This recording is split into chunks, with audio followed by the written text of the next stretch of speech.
This is a biopod, an innovative system that allows us to generate free insect proteins and fats for our chickens using food waste, coffee grounds, and even manure. We recently posted a video about the biopod on social media, and we were overwhelmed with questions about the system. A biopod is an enclosed, self-contained system designed for the purpose of raising black soldier fly larvae from food waste, with the aim of producing a high-protein food source for chickens and other livestock. Biopods typically consist of a series of stacked trays or chambers, each containing a substrate of food waste and a colony of black soldier fly eggs or larvae. The larvae consume the food waste and grow rapidly, providing a highly nutritious protein source that can be harvested and fed to livestock. The biopod is designed to be a self-sustaining system, with the larvae producing frass that can be used as fertilizer, and the adult flies emerging from the pupa to continue the life cycle. A chicken's diet consists of three things: leafy greens, grains, and protein. It's quite easy to grow the first two, grains and leafy greens, but growing protein can be quite hard. That's where the biopod comes in. This biopod actually converts food waste into grubs, which we can then feed to our chickens and give them the protein they need. The really cool thing about the biopod is that it actually auto-harvests the grubs for us. All the grubs collect themselves into a bucket, so all we have to do is put food waste inside, then pull out the bucket when there's lots of grubs in it. Here's how it works. On the inside, we put food waste and coffee grounds. The smell of the coffee grounds and food waste attract black soldier flies, which enter through these PVC pipe openings on top. Once inside, the black soldier flies find these stacks of cardboard.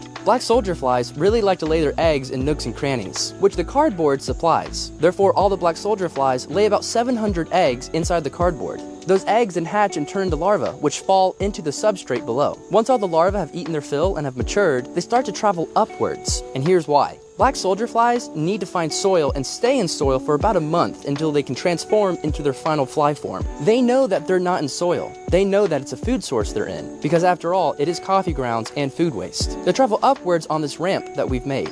The ramp goes right to this large hole, which then falls right into a bucket, which means only the mature grubs which we want are the ones being harvested, and they're doing it for us. And on the front, we have these pipe openings which allow for ventilation. On the back of the biopod, we have this tube coming out. The tube on the back ensures all the excess moisture comes out of the biopod, making sure the conditions within are correct. To make sure no ants or other critters get inside the biopods except for flies, we've made these water barriers underneath the legs. This ensures nothing can climb up them because they'll drown in the water. We'll now answer some common questions about the biopod. Question 1. Do we feed the white larvae to the chicken or the black ones? The black larvae are ideal. You can feed both to chickens, but we aim to collect as many black larvae as possible and let the white larvae grow. As they mature, they produce more protein and more fat for the chickens. The white larvae are not yet fully matured. Question 2. How often do you exchange the grounds? And what are the ideal moisture levels for inside the tote? We typically change the grounds about once per season, which is about once per year. The black soldier fly will eat the coffee grounds if other food sources are not available. The coffee grounds make a good backup food source. You can use manure, but we really recommend getting coffee grounds as they smell a lot nicer and you can get them for free from local coffee shops. You want the substrate, the coffee grounds, to be damp and moist, not soupy, but not too dry. Question 3.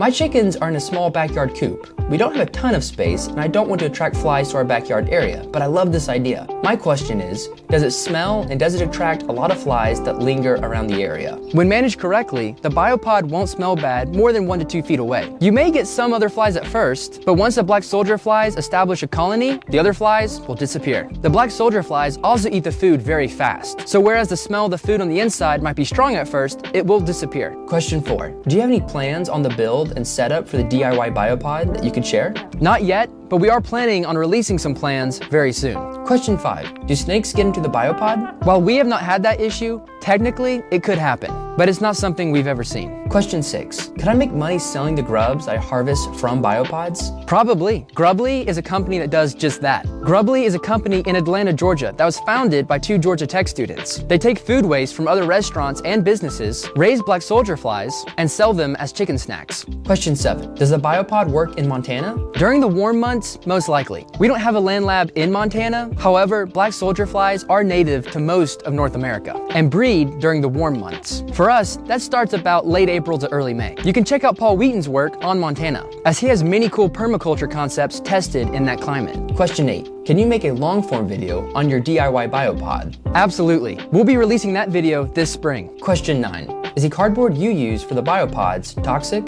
We use cardboard that is not printed with colored ink. The color inks and some other glues are the ones with the toxic elements in them. We feel good about using brown, non-printed cardboard from shipping boxes.